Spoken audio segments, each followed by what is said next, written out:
أعوذ بالله من الشيطان الرجيم. بسم الله الرحمن الرحيم. ياسين والقرآن الحكيم إنك لمن المرسلين على صراط مستقيم تنزيل العزيز الرحيم لتنذر قوما ما أنذر آباؤهم فهم غافلون لقد حق القول على أكثرهم فهم لا يؤمنون إنا جعلنا في أعناقهم أغلالا فهي إلى الأذقان فهم مقمحون وجعلنا من بين أيديهم سدا ومن خلفهم سدا فأغشيناهم فهم لا يبصرون وسواء عليهم أنذرتهم أم لم تنذرهم لا يؤمنون إنما تنذر من اتبع الذكر وخشي الرحمن بالغيب فبشره بمغفرة وأجر كريم إنا نحن نحيي الموتى ونكتب ما قدموا وآثارهم وكل شيء أحصيناه في إمام مبين واضرب لهم مثلا أصحاب القرية إذ جاءها المرسلون إذ أرسلنا إليهم اثنين فكذبوهما فعززنا بثالث فقالوا إنا إليكم مرسلون قالوا ما أنتم إلا بشر مثلنا وما أنزل الرحمن من شيء إن أنتم إلا تكذبون قالوا ربنا يعلم إنا إليكم لمرسلون وما علينا إلا البلاغ المبين قالوا إنا تطيرنا بكم لئن لم تنتهوا لنرجمنكم وليمسنكم منا عذاب أليم قالوا طائركم معكم أئن ذكرتم بل أنتم قوم مسرفون وجاء من أقصى المدينة رجل يسعى قال يا قوم اتبعوا المرسلين اتبعوا من لا يسألكم أجرا وهم مهتدون وما لي لا أعبد الذي فطرني وإليه ترجعون أأتخذ من دونه آلهة إن يردنا الرحمن بضر لا تغني عني شفاعتهم شيئا ولا ينقذون إني إذا لفي ضلال مبين إني آمنت بربكم فاسمعون قيل ادخل الجنة قال يا ليت قومي يعلمون بما غفر لي ربي وجعلني من المكرمين وما أنزلنا على قومه من بعده من جند من السماء وما كنا منزلين إن كانت إلا صيحة واحدة فإذا هم خامدون يا حسرة على العباد ما يأتيهم من رسول إلا كانوا به يستهزئون ألم يروا كم أهلكنا قبلهم من القرون أنهم إليهم لا يرجعون وإن كل لما جميع لدينا محضرون وآية لهم الأرض الميتة أحييناها وأخرجنا منها حبا فمنه يأكلون وجعلنا فيها جنات من نخيل وأعناب وفجرنا فيها من العيون ليأكلوا من ثمره وما عملته أيديهم أفلا يشكرون سبحان الذي خلق الأزواج كلها مما تنبت الأرض ومن أنفسهم ومما لا يعلمون وآية لهم الليل نسلخ منه النهار فإذا هم مظلمون والشمس تجري لمستقر لها ذلك تقدير العزيز العليم والقمر قدرناه منازل حتى عاد كالعرجون القديم لا الشمس ينبغي لها أن تدرك القمر ولا الليل سابق النهار وكل في فلك يسبحون وآية لهم أنا حملنا ذريتهم في الفلك المشحون وخلقنا لهم من مثله ما يركبون وإن نشأ نغرقهم فلا صريخ لهم ولا هم ينقذون إلا رحمة منا ومتاعا إلى حين وإذا قيل لهم اتقوا ما بين أيديكم وما خلفكم لعلكم ترحمون وما تأتيهم من آية من آيات ربهم إلا كانوا عنها معرضين وإذا قيل لهم أنفقوا مما رزقكم الله قال الذين كفروا للذين آمنوا أنطعم من لو يشاء الله أطعمه إن أنتم إلا في ضلال مبين ويقولون متى هذا الوعد إن كنتم صادقين ما ينظرون إلا صيحة واحدة تأخذهم وهم يخصمون فلا يستطيعون توصية ولا إلى أهلهم يرجعون ونفخ في الصور فإذا هم من الأجداث إلى ربهم ينسلون قالوا يا ويلنا من بعثنا من مرقدنا هذا ما وعد الرحمن وصدق المرسلون إن كانت إلا صيحة واحدة فإذا هم جميع لدينا محضرون فاليوم لا تظلم نفس شيئا ولا تجزون إلا ما كنتم تعملون إن أصحاب الجنة اليوم في شغل فاكهون هم وأزواجهم في ظلال على الأرائك متكئون لهم فيها فاكهة ولهم ما يدعون سلام قولا من رب رحيم وامتازوا اليوم أيها المجرمون ألم أعهد إليكم يا بني آدم ألا تعبدوا الشيطان إنه لكم عدو مبين وأن اعبدوني هذا صراط مستقيم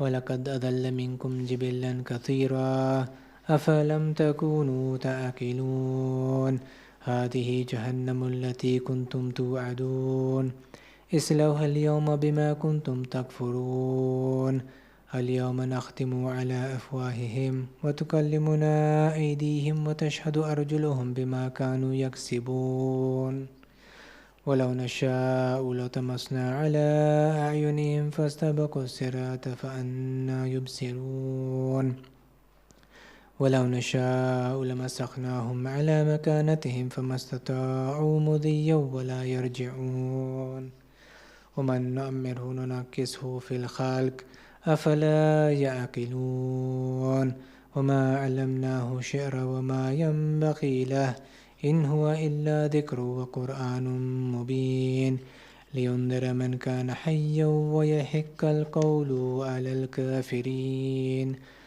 أولم يروا أنا خلقنا لهم مما عملت أيدينا أنعاما فهم لها مالكون وذللناها لهم فمنها ركوبهم ومنها يأكلون ولهم فيها منافع ومشارب أفلا يشكرون واتخذوا من دون الله آلهة لعلهم ينصرون لا يستطيعون نصرهم وهم لهم جند محضرون فلا يحزنك قولهم إنا نعلم ما يسرون وما يعلنون أولم ير الإنسان أنا خلقناه من نطفة فإذا هو خصيم مبين وضرب لنا مثلا ونسي خلقه قال من يحيي العظام وهي رميم قل يحييها الذي أنشأها أول مرة وهو بكل خلق عليم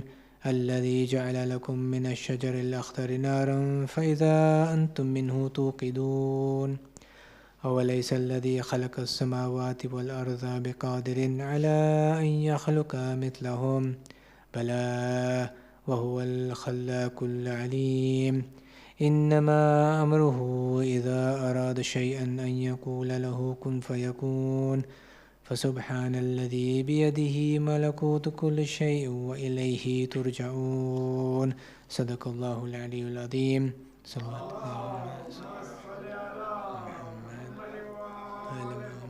سورة المباركة الفاتحة.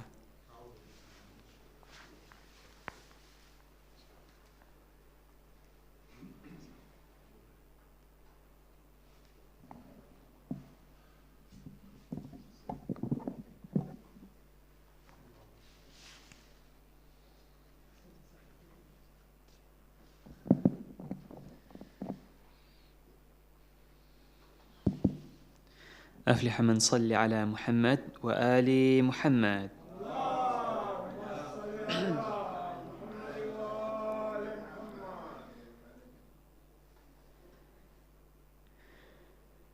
फातिमा तेरे दर पे आया हूँ, फातिमा तेरे दर पे आया हूँ, फातिमा तेरे दर पे आया हूँ, दिल के अरमान साथ लाया हूँ, दिल में तस्बीह है फातिमा पर कर, दिल में तस्बीह है फातिमा पर कर, सर झुकाता हुआ मैं आया हूँ, फातिमा तेरे दर पे आया हूँ, जो जलाया गया था दरवाज़ा, जो जलाया गया था दरवाज़ा, मैं वही भीख लेने आया हूँ। फातिमा तेरे दर पे आया हूँ। तेरी चादर के साए में आऊं,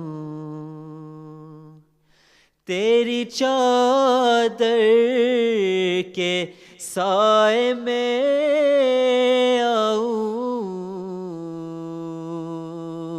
ये यकीन दिल में रख के लाया हूँ। फातिमा तेरे दर पे आया हूँ। फातिमा तेरे दर पे आया हूँ। तेरे बच्चों का वास्ता तुझको,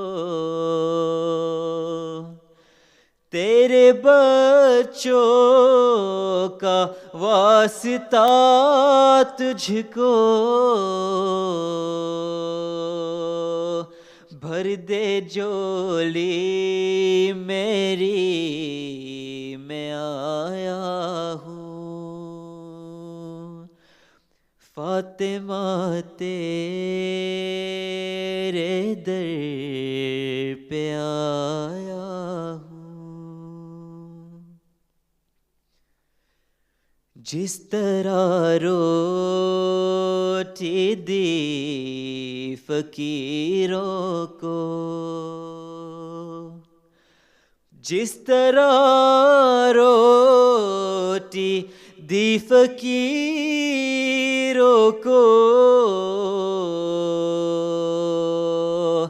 दे दुआ मुझको, मैं भी आया हूँ। दे दुआ मुझको, मैं भी आया हूँ। फातिमा तेरे दर पे आया हूँ। फातिमा तेरे दर पे आया हूँ। दिल के अरमान साथ लाया हूँ। फातिमा तेरे दर पे आया हूँ। सल्लु अला मुहम्मद व आली Muhammad.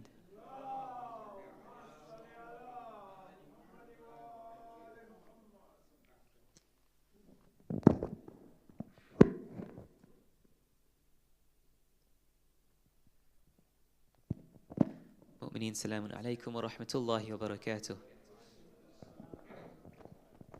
Our condolences to the Imam of our time and to all of the mu'mineen on the occasion of the Shahadat of Bibi Sayyida Masuma-e-Qum alayha salam.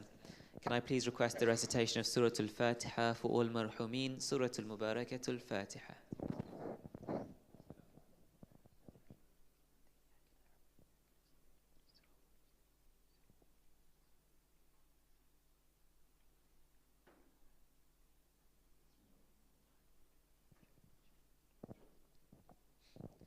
Mu'mineen, inshallah, this Sunday we will be having the next Quran City session.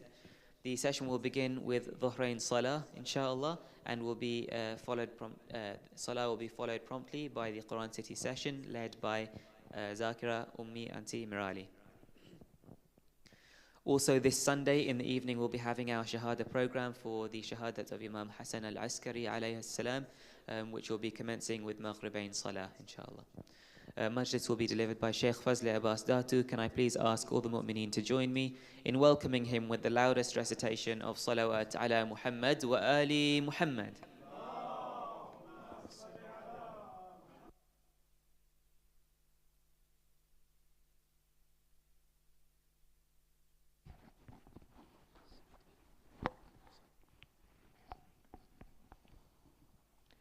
الفاتحة.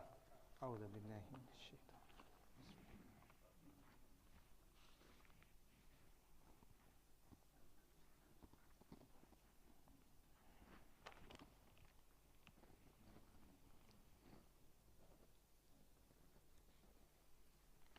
أعوذ بالله السميع العليم من الشيطان اللعين الرجيم. بسم الله الرحمن الرحيم.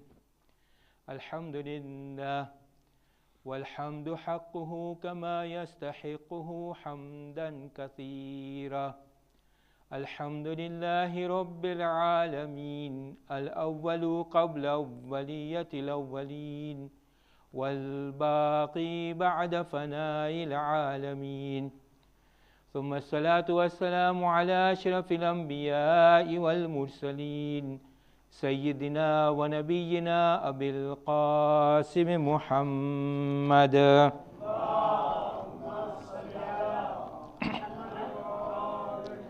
وعلى آله الطيبين الطاهرين المعصومين المظلومين الذين أذهب الله عنهم الرجس وطهرهم تطهيرا. اللهم صل على محمد. Assalamu alaikum wa rahmatullahi wa barakatuh. Mu'mineen, a couple of days before, on the 29th of the month of Safar, we had observed the wafat of our 8th Imam, Gharibul Ghuraba, Ali ibn Musa al-Rida, salawatullahi wa salamu alayhi. Allahumma salli ala Muhammadin wa ali Muhammad. Today, on the eve of the 4th of Rabiul Awwal, we are observing the wafat of the lady who is the sister of the 8th Imam, the lady who is commonly not referred to by her first name, but is referred to by a title which indeed indicates a lofty status that this lady enjoys in the sight of the Ahlul Bayt alayhimus salam and also within the Shia community. This lady, commonly known as Ma'asuma. Ma'asum is, as we all know, the title for a person who is a Ma'asum, an infallible, one who is sinless. And Ma'asuma relates to the female gender, to the lady who is Ma'asuma, and commonly referred to, attributed with the city of Qum. So we commonly call her as Masuma-e-Qum or Bibi Masuma-e-Qum. In tonight's majlis, inshallah, if we will get the tawfiq to be able to squeeze within the time allocated, I would like to deal or to dwell upon the spiritual maqam, the status of ilahiyat which this lady, Sayyida Masuma-e-Qum, enjoys with Allah subhanahu wa ta'ala and the Ahlul Bayt alayhimus salam. So before we go into those details of the spiritual maqam or the ilahiyat status of this lady Masuma-e-Qum, let us remind ourselves very little about the life history of this lady Masuma-e-Qum. Sayyida Masuma-e-Qum is the daughter of our 7th Imam Musa al-Kazim salawatullahi wa salamu alayhi. Allahumma salli ala Muhammadin wa ali Muhammad. And she is the sister of our 8th Imam. By that I mean to say that they share the same mother also. And she was born on the 1st of Dhul Qa'dah in the year 173 after Hijrah. And at that time, our 8th Imam, Ali ibn Musa al-Rida alayhi salam, was 25 years old. So during that time, when Sayyida Masuma-e-Qum was born, it was also the time when the Banu Abbasi were increasing their surveillance upon the father, that is Imam Musa al-Kazim alayhi salam, As we all know in history, he had to constantly be reporting to the authorities, and there was a long period when he was also consigned to the dungeons and to the prisons. So as a result of that, Sayyidah Fatima Masuma-e-Qum was more under the care of her brother, the 8th Imam alayhi salam. And Sayyidah Masuma-e-Qum lived a life of around 28 years, and her Shahada or her Wafat took place on the 4th of Rabiul Awwal, on a day like today, in the year 201 after Hijrah. We see that this lady, Sayyidah Masuma-e-Qum, experienced her time with 3 Imams. With her father, Imam Musa al-Kadhim alayhi salam, with her brother, Imam Ali ibn Musa alayhi salam, and also with her nephew, and that is the 9th Imam, who was born when Sayyidah Masuma-e-Qum was later on at around 17 or 18 years old. So around 9 to 10 years of the 9th Imam was spent also in the company of Sayyidah Masuma-e-Qum alayhi salam. And inshallah, in the discussions with regards to the maqamat, the spiritual status of Sayyidah Masuma-e-Qum, I have tried to look at different ahadith from the Ahlul Bayt alayhimus salam. So I will be discussing or dwelling into 5 status which have been related to us from the Ma'asumin alayhimus salam, and 2 status which point to the status of Sayyidah Fatima from non-Ma'asumin people. So inshallah, within that time, if you're able to take, if not, then we'll try and take a few from the Ma'asumin and perhaps 1 from the non-Ma'asumin, inshallah. Sallu ala Muhammad wa ali Muhammad.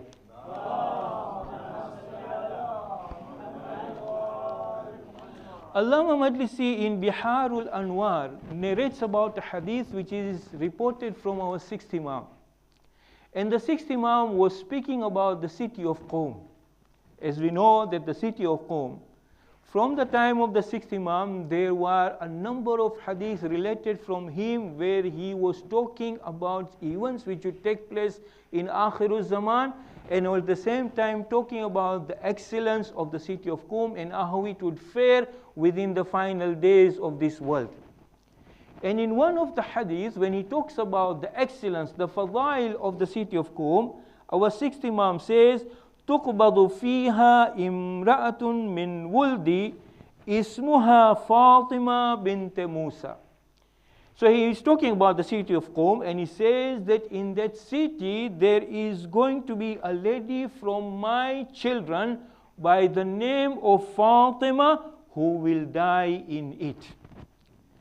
So here when we look that Allama Majlisi, when he quotes this hadith about about the excellence of city of Qum and of the mention of a daughter from the generation of the 6th Imam, we see that this is even the time even before the lady Sayyidah Masuma-e-Qum is born. How do we see that? We see that Imam Ja'far Sadiq alayhi salam in his lifetime, it is later on when Imam Musa al-Kadhim was born in 128 after Hijrah. Imam Musa al-Kadhim was born in 128 after Hijrah, and Masuma-e-Qum was born 173 after Hijrah. So around 40 to 45 years time before the birth of Sayyidah Masuma-e-Qum, the grandfather, that is the 6th Imam, is already foretelling about the birth of this lady and that she is going to be buried in Qum. This itself is an indicator of a level of special status she is enjoying to be mentioned, to be foretold by the Imam. Not as a level of saying that there is going to be a granddaughter of mine, but there is going to be a daughter of mine who is going to be buried in the city of Qum. And thereafter the hadith from the 6th Imam continues to say, فَمَنْ زَارَهَا وَجَبَتْ لَهُ الْجَنَّةِ. And whosoever visits her, then Jannah is going to be guaranteed for him. So when we see that the Imam is mentioning right some 40 years before the birth of this lady, foretelling about her birth, her burial in Qum, and thereafter does not end over there, but shows a further importance of visitation of her ziyarah, that for one who attends to the ziyarah, pays the visitation to her, is going to be guaranteed with regards to achieving Jannah. Over here, mu'mineen, just pause for a while. No doubt the hadith is telling us, wajabat lahul Jannah, one who visits her definitely is going to be guaranteed of Jannah. It itself definitely has got its conditions for attaining the entry into Jannah. And this we can see later on, inshallah, when we'll discuss about the ziyarah, that it is not just a matter of recitation or just a matter of visitation physically for the ziyarah that the person is guaranteed into Jannah. There are conditions which needs to be fulfilled, and the basic condition is fulfilling, leading one's life in requirement as following the teachings of the Thaqalain, and that is the Quran and the Ahlul Bayt alayhi salam. Sallu ala Muhammad wa ali Muhammad. So the first status which Bibi Masuma-e-Qum alayhi salam enjoys from the narrations of the Ma'asum is that she has been foretold by the Ma'asum even before her birth, and not only that, it is showing that performing the ziyarah of her is going to give one admittance into Jannah. The second hadith which we see is that something which is closely linked, which matches with the life of Sayyida Fatimatu Zahra salawatullahi wa salamu alayha.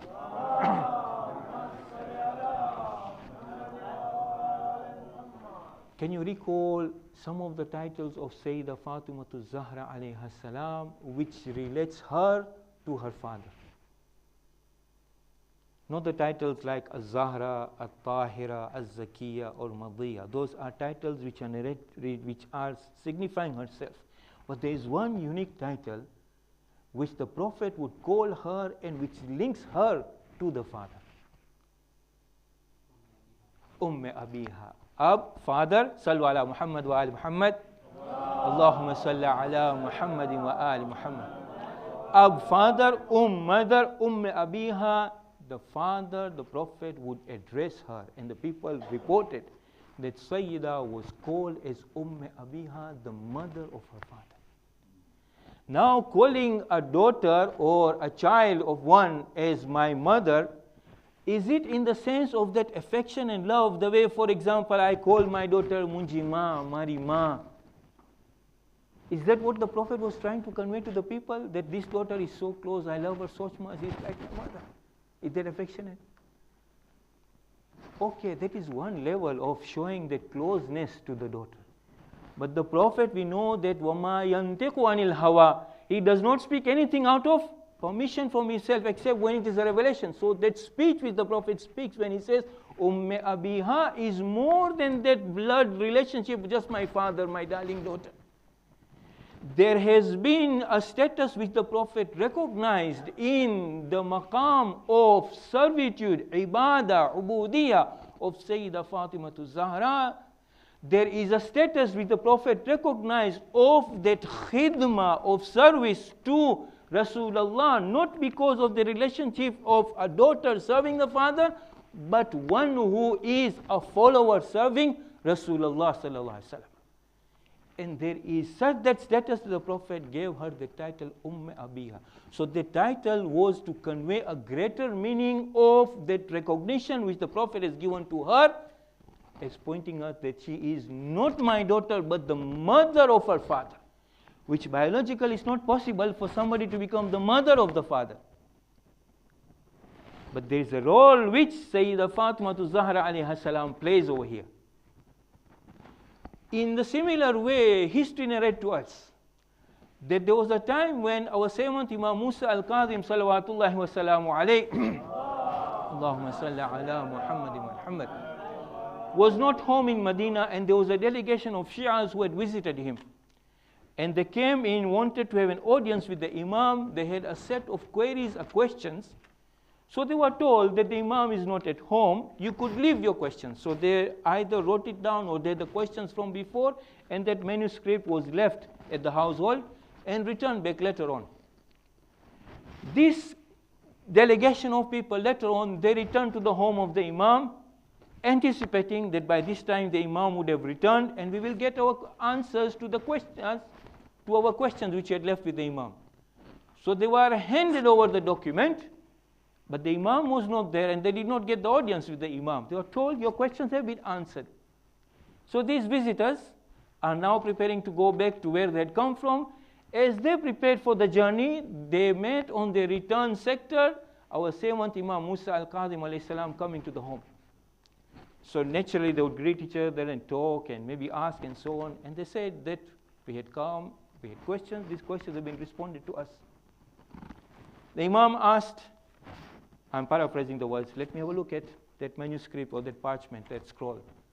The Imam looked at the scroll and he saw that all the questions have been responded. At the end of the response to the questions, it was signed, or would say it was sealed with the name of Sayyida Fatima, the daughter of Musa ibn Ja'far. That is, Masuma-e-Qum had put down her seal, her signature, to indicate that these are the responses which she has given. It is not the Imam who has given.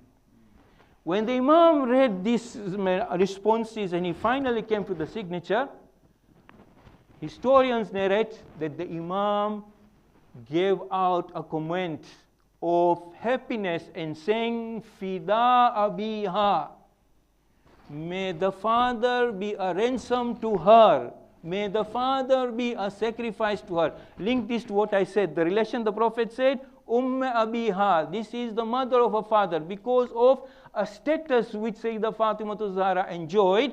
Here our seventh Imam is saying Fida abiha. Who is the seventh Imam? A Ma'asum. Can you just imagine a Ma'asum Imam for whom the whole of the Shia community say, we are willing to sacrifice ourselves? Here it is the Imam who says, I am a ransom, I am sacrificing myself for my daughter. This is a second indication of the status which Sayyidah Fatima Masuma-e-Qum alayha salam enjoys, as seen from the narrations from the Ahlul Bayt alayhimus salam.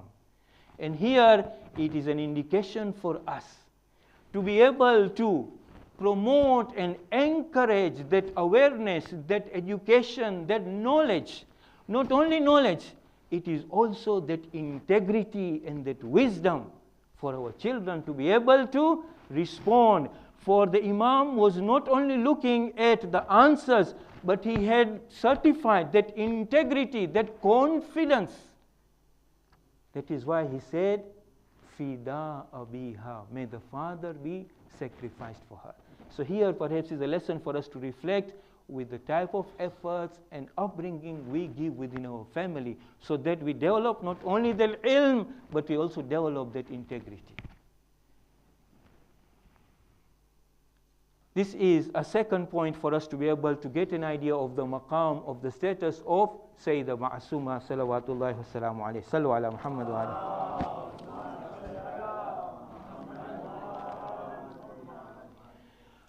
The third maqam which you see can be explained to us from a hadith which our eighth Imam Musa ibn Rida alayhi salam mentions, Manzar al-Ma'asum al-Qum. In one hadith he says Manzar al-Ma'asum al-Qum. In another hadith it says Manzar al-Ma'asuma bi-Qummin kamanzarani. One who visits Ma'asuma in Qum is like one who has visited me. We know that Sayyidah Masuma al-Qum passed away in the year 201 after Hijrah. And the Imam Ali ibn Musa Rida passed away in 203 after Hijrah. So this is in the life of the Imam after Sayyidah Masuma has passed away, is telling the people, Manzar al-Ma'asum al-Qum. The first point which you see from this hadith, that the Imam utilizes a status of indication. The Imam does not say, Manzara ukhti, one who visits my sister. He could have said that. Manzara ukhti, one who visits my sister. Or he could have said by name, Manzara Fatima, one who visits Fatima, my sister. But he did not mention her by name. He mentioned her by Ma'asuma, a title. And the scholars of hadith and history narrate that this was an indication that she earned the title of Ma'asuma from none other than the Ma'asum himself.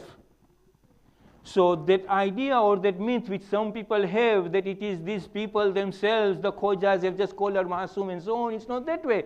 It is the Imam in the Hadith himself who mentions, Ma'asum is calling her as one who visits Ma'asuma.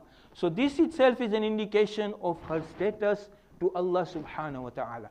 And then the Hadith continues, بِقُمٍّ كَمَنْ زَارَنِي. One who visits Ma'asuma, one who visits this infallible lady, is like one who has visited me. So can you imagine, the Imam is alive. He is telling the people that if you are to visit her in Qum, it is as if you have visited me. All right? What is the relationship people would have longed to visit the Imam and see him personally, visit him, be in his company. Yeah? But the Imam is giving them an option of telling them that even if you were to visit her, though I am alive, and the Imam is alive, though I am alive, you will still not miss out in that reward of having that audience with me. And I was trying to think, how do I make this hadith more simpler and clearer?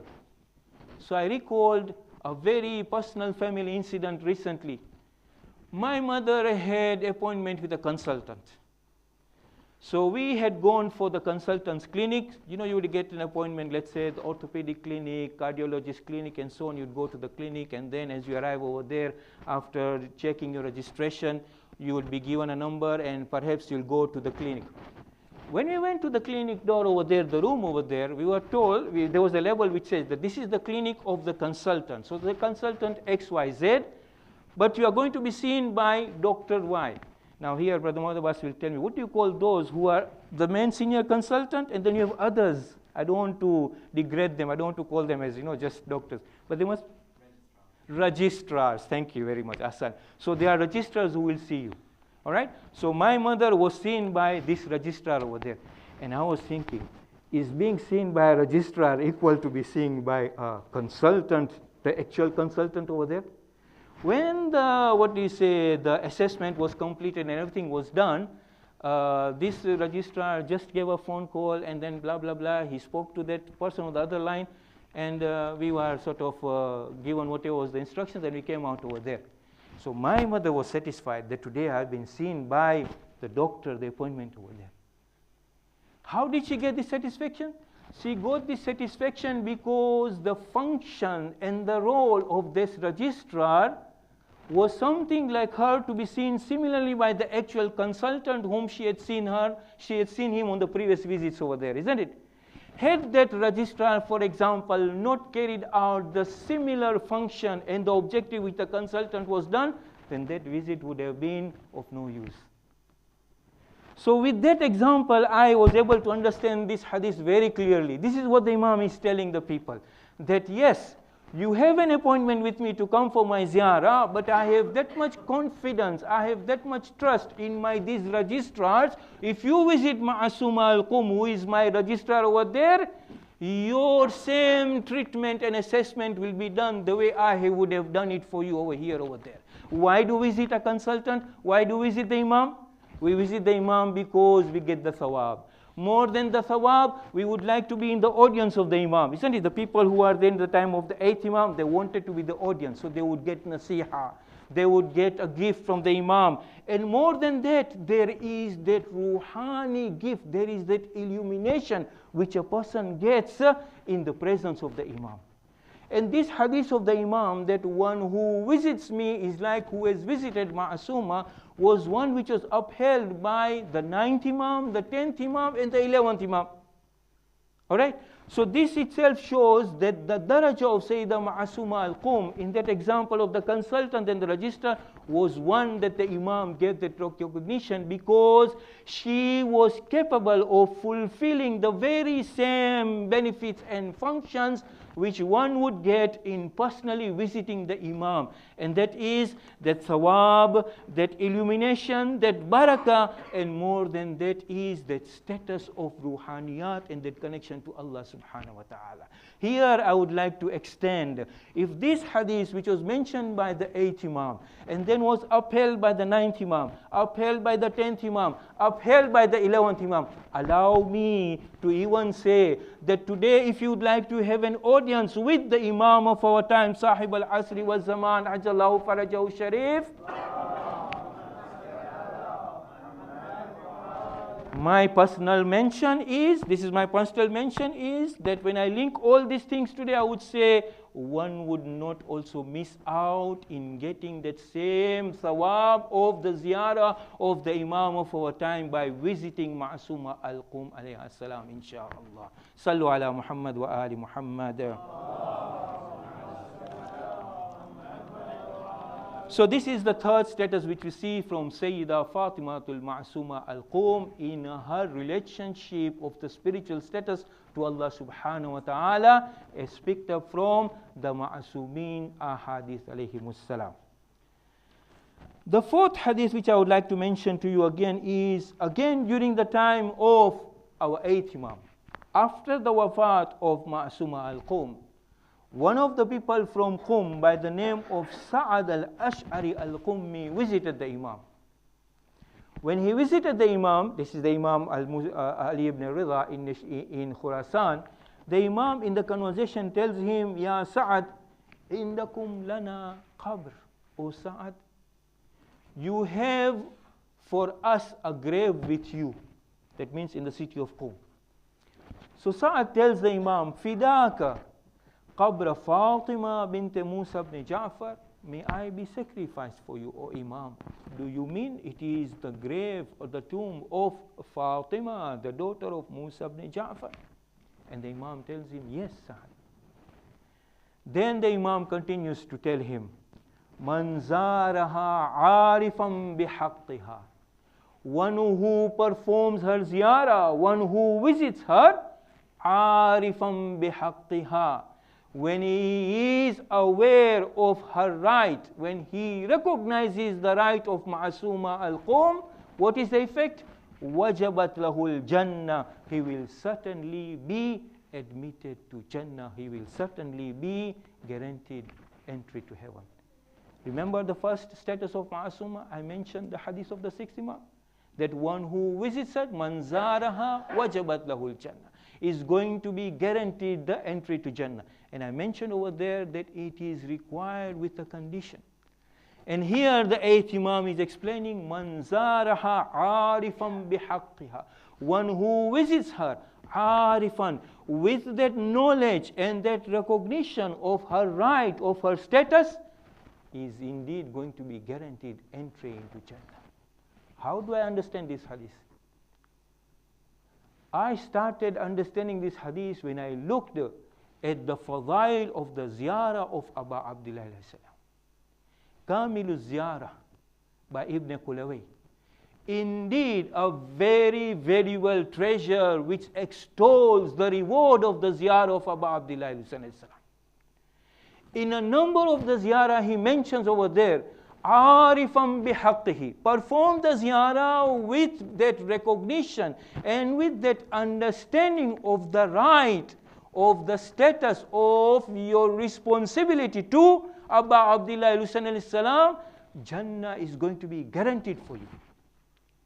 What is the recognition of Abba Abdullah alayhi salam?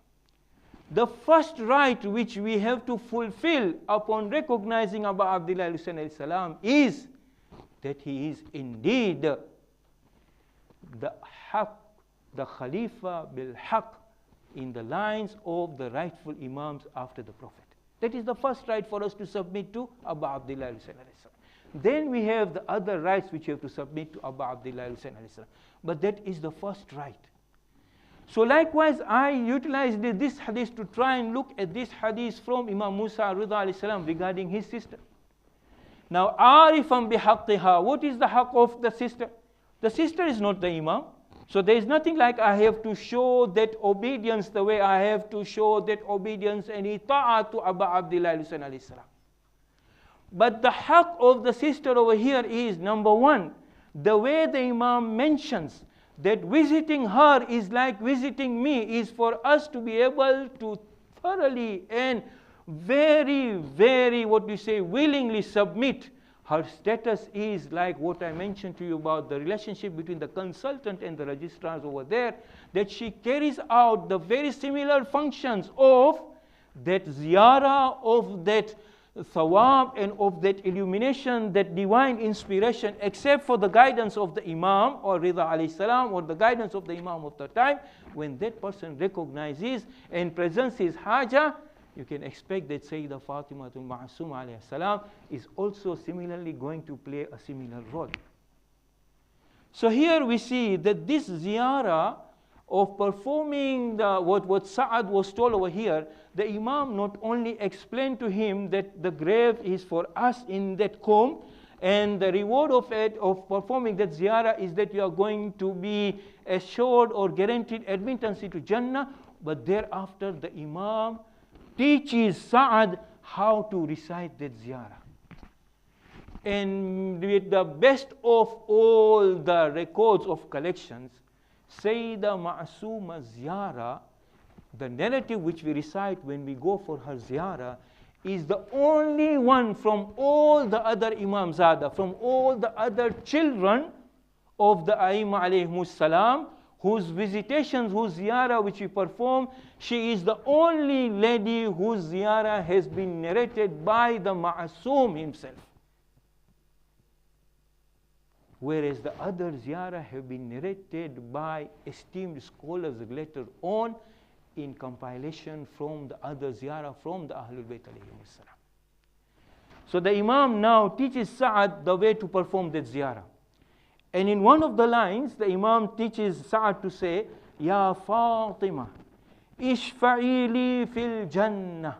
O Fatima, I ask you, do shafa'a for me, intercede for me with Allah subhanahu wa ta'ala to be able to enter into Jannah. فَإِنَّ لَكِ عِنْدَ اللَّهِ شَأْنًا مِنَ الشَّأْنِ. For indeed you, Fatima, have indeed a status from amongst the various status with Allah subhanahu wa ta'ala. So from this hadith, the fourth one, we find the status of Sayyidah Ma'asum alayhi salam is such that, again, visitation to her ziyarah, you get that guaranteed admittance to Jannah. At the same time, we find that for her to have been the only one from the Imamzada, from the children of the Ahlul Bayt alayhimus salam, whose ziyarah is the only one narrated from a Ma'asum Imam. And that also in the content of the ziyarah, the Imam teaches, ask, I ask you, do my shafa on the day so that I may enter Jannah, for you have a status among Allah, from Allah subhanahu wa ta'ala. This is the fourth thing which you see from this hadith, from the Ma'asumin, with regards to the status of Sayyidah Fatima al-Ma'asuma. Sallu ala Muhammad wa ali Muhammad.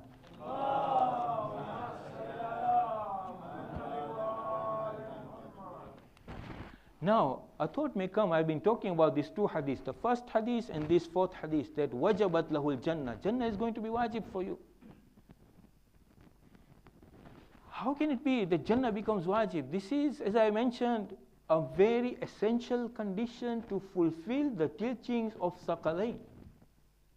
One cannot remain rest assured that he is going to be getting the Jannah by performing the ziyarah where he is trampling upon the teachings of Thaqalain, or when he is not fulfilling the conditions of Thaqalain. So to make it simple, I have got an example which I would like to share with you. A person is searching to buy a home,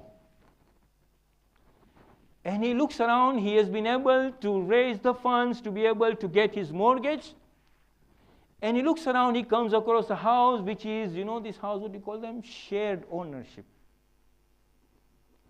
And he looks at it, he says, yes, I got this condition, I fulfill this condition, I fulfill it. He's even got the finance, and finance is the most important thing, isn't it? But there is one condition which says that you must be a resident of this borough. For you to be able to be put onto the list of buying this shared ownership house, in addition to meeting all the other conditions, for example, first time house buying, to be able to get a mortgage, to be able so much savings, your income and so on. But there is one condition, you must be a resident of this borough. But that person meets all the conditions and he is not a resident of this borough.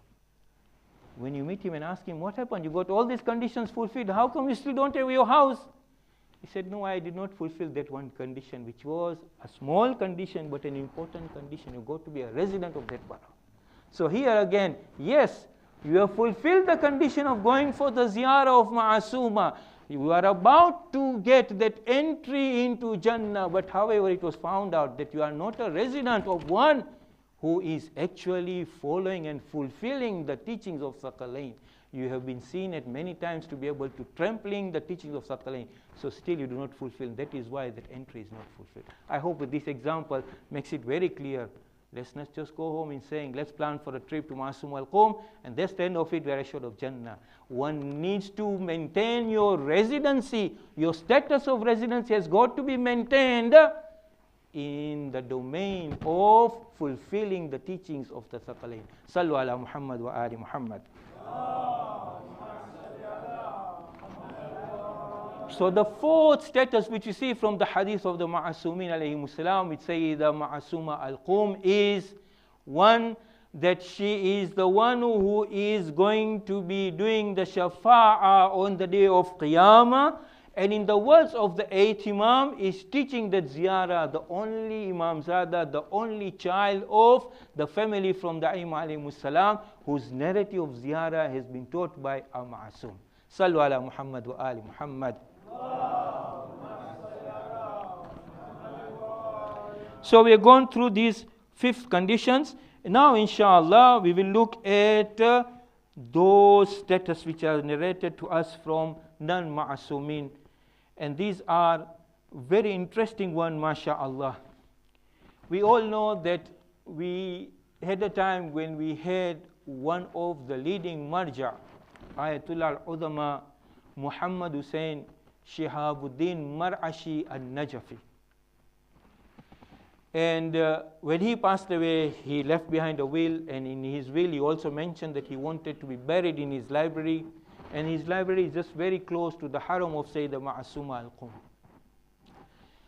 Marhum Sayyid Shihabuddin Mar'ashi al-Najafi narrates in his memoirs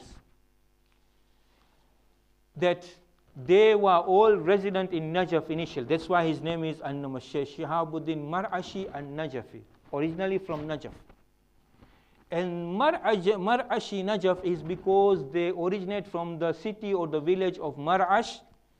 And their genealogy, when the people who are the Ansabul Ashraf, who follow the lines of the genealogy, they trace it up to the line of our 4th Imam, that they are the grandchildren, or they are the grandchildren of our 3rd Imam, Abu Abdullah al-Hussein alayhi salam. Sallu ala Muhammad wa ali Muhammad. So with that status which this Mar'ashi Sadat, that is genealogy from the family of the Holy Prophet, related directly as Husseini Sadat, Ayatollah Marhum Mar'ashi Najafi in his memoirs writes that when they were young, they moved over from Najaf, the father moved over from Najaf to come to Qum in great, haste, and in great longing and desire to immediately leave Najaf and to come to Qum. And the reason he says that his father in his lifetime was very desirous of being able to locate the spot of the grave of none other than the Mazluma Sayyida Fatima Zahra salawatullahi wa salamu alayhi.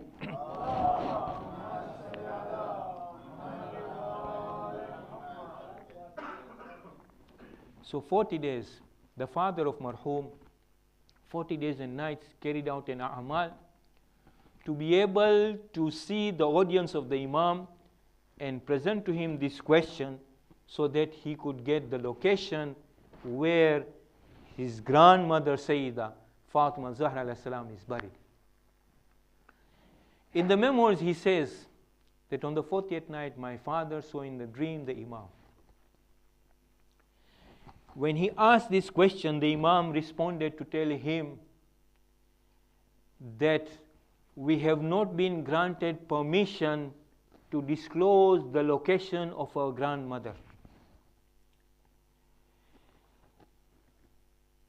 However, if you want to achieve the status of the ziyarah of my grandmother at her grave, then do the ziyarah of Fatima al-Ma'suma in Qum.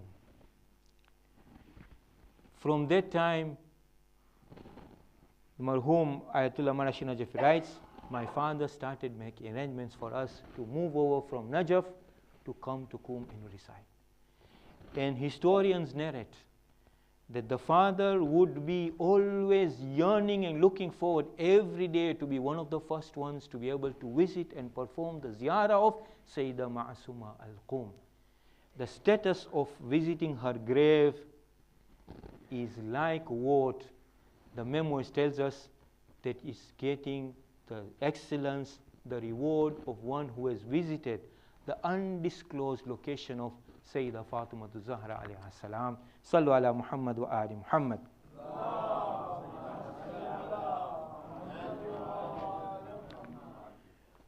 So this is from Anan Ma'asum. The second one which I would like to share with you is something which is record, a journal of entry which is placed in the office of the sacred shrine of Masuma-e-Qum. In all the sacred shrines, you'll notice that there's a main secretariat, and then there's a office whereby they have a journal of events which take place. And there's a journal of events in the office of the Haram of Sayyidah Masuma-e-Qum, which has got recorded of extraordinary events of karamat which have taken place. And you and I are aware, we have heard about it, we have heard within the community, we have heard from family members. These could be events of people whose, for example, desires when they return have been fulfilled.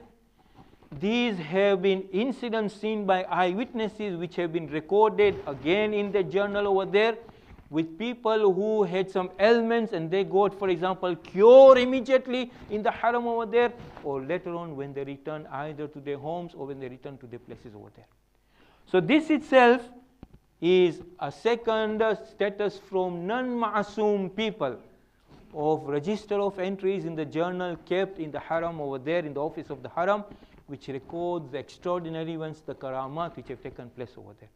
This by itself is an indication from events of non-ma'asumin of the lofty status, the maqam, the spiritual, the ilahiyat, which this lady Sayyidah Masuma-e-Qum enjoys within the eyes of the Ahlul Bayt alayhimus salam, and most importantly from Allah subhanahu wa ta'ala. On this eve of the 4th of Rabiul Awwal, when we have gathered to observe the wafat of this lady, we do dua to Allah subhanahu wa ta'ala as we portray or convey our condolences to the Imam of our time, to the Umaraji Idam, and to the Ulama Kiram. Ya Allah, we are praying to you by the wasila of Sayyidah Fatima al-Ma'suma, with the lines of the ziyarah which was taught by the 8th Imam. Ya Fatima, ishfa'i li fil Jannah. O Fatima, I ask you, please do my intercession to Allah subhanahu wa ta'ala to be able to enter Jannah. Sallu ala Muhammad wa ali Muhammad.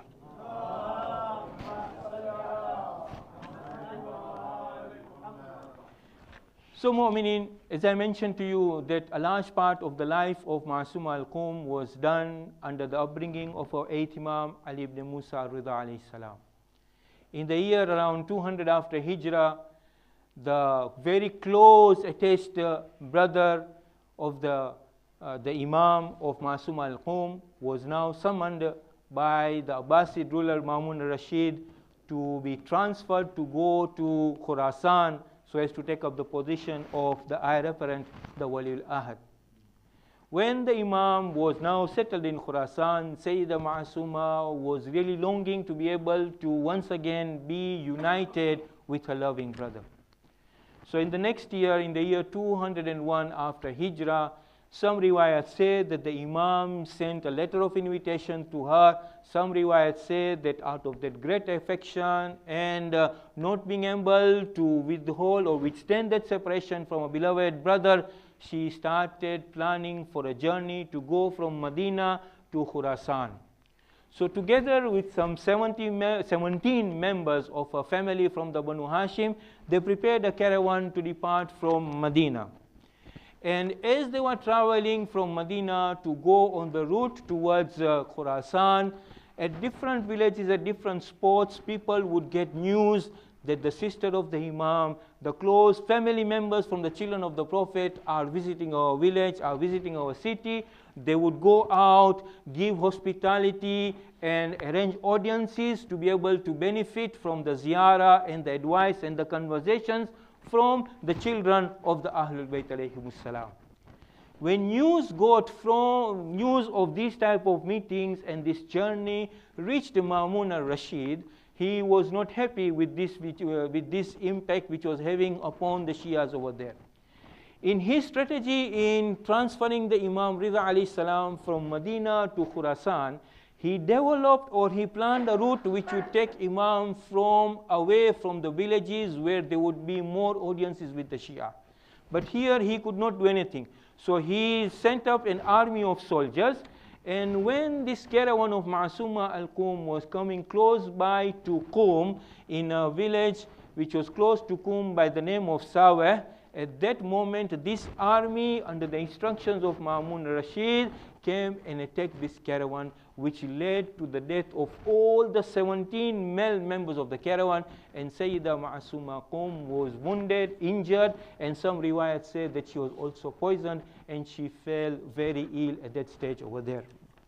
So thereafter what happened is there was a muhib of Ahlul Bayt resident in Qum. Qum was known to be a city of that love of Ahlul Bayt alayhimus salam. Musa bin Khazraj, together with a delegation, when they got news of this attack upon the sister of the 8th Imam, they went to see this lady and they invited her to come to Qum.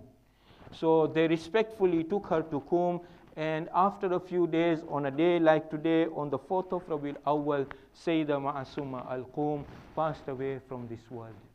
Mu'mineen, I am sure when Musa bin Khazraj and the other Shias, when they went to meet Masuma-e-Qum, she was the sister of the Imam. They must have prepared proper medicines, good comfort, with camels, with litter, with hijab, with all the provisions of the journey, with all comfort and decorum, and take her to Qum and settle her in that home over there. Why did they do this?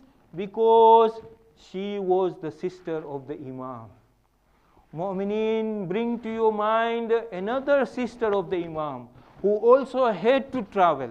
But this sister of the Imam was not given any medicine. She was not given any food. She was not given any comfort of camels with hijab and litter to be able to travel. But she was one who was deprived of food. She was one who was whipped. She was one who was tortured. And she was one who was the sister of the Imam, who on the day when they were all tied up with the ropes and taken as prisoners, she, together with the remaining of the prisoners, was taken to see the brother's body, which was beheaded and trodden and left to lie on the sands of the Karbala. Mu'mineen, this is the tragedy which befalls a sister of the Imam, Sayyidah Zainab, Imam Ali alayhi salam's daughter. وَسَيَعْلَمُ الَّذِينَ ظَلَمُوا أَيَّ مُنْقَلَبٍ يَنْقَلِبُونَ إِنَّا لِلَّهِ وَإِنَّا إِلَيْهِ رَاجِعُونَ. صلوا على محمد وآل محمد.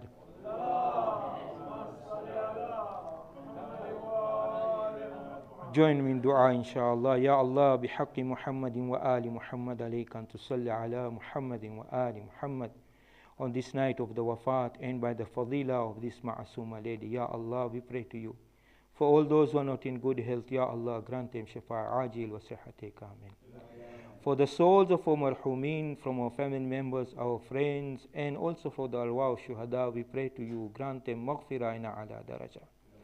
Ya Allah, we pray to you, the fadila of Sayyidah Masuma-e-Qum, Ya Allah, for the ulama kiram and maraji idam, grant them that long life, protect them from all evils and calamities and misfortunes, that they may continue to guide us during these moments of ghaibatul kubra.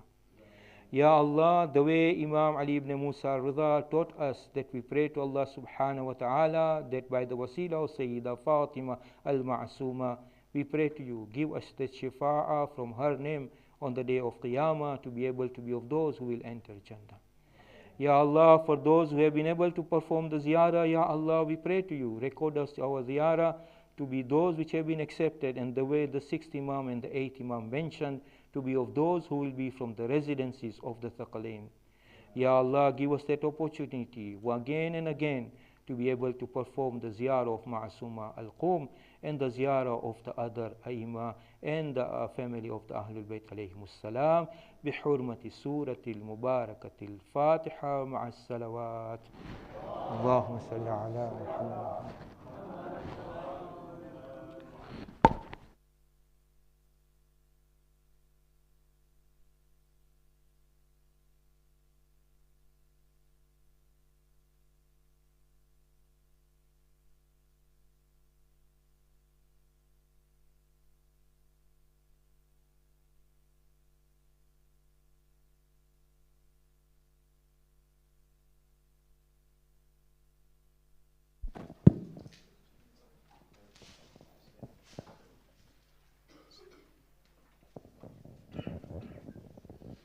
Please stand for ziyarah.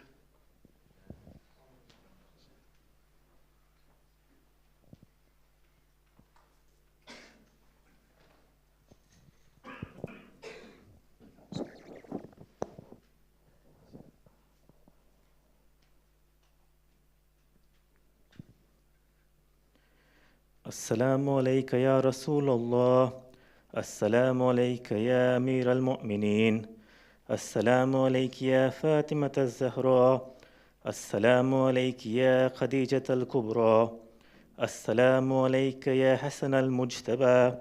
السلام عليك يا أبا عبد الله الحسين، وعلى 9 المعصومين من ذريته، علي بن الحسين ومحمد بن علي وجعفر بن محمد وموسى بن جعفر وعلي بن موسى ومحمد بن علي وعلي بن محمد والحسن بن علي والحجة بن الحسن، أجل الله فرجه وسهل الله مخرجه وظهوره.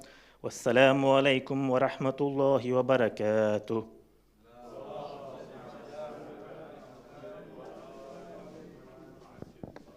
بسم الله الرحمن الرحيم. اللهم كل وليك الحجة ابن الحسن صلواتك عليه وعلى آبائه في هذه الساعة وفي كل ساعة وليا وحافظا وقائدا وناصرا ودليلا وعينا حتى تسكنه أرزك توعا وتمديه فيها طويلا.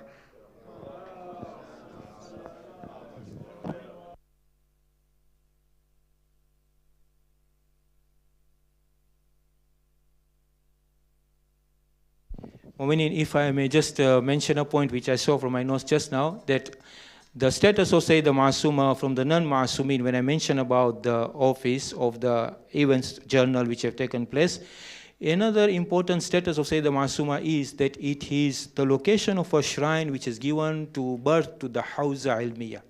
Just like Najaf, Qum is indeed a great, what you would say, like we have in a connection the world of the Oxford and the Cambridge and the Harvards.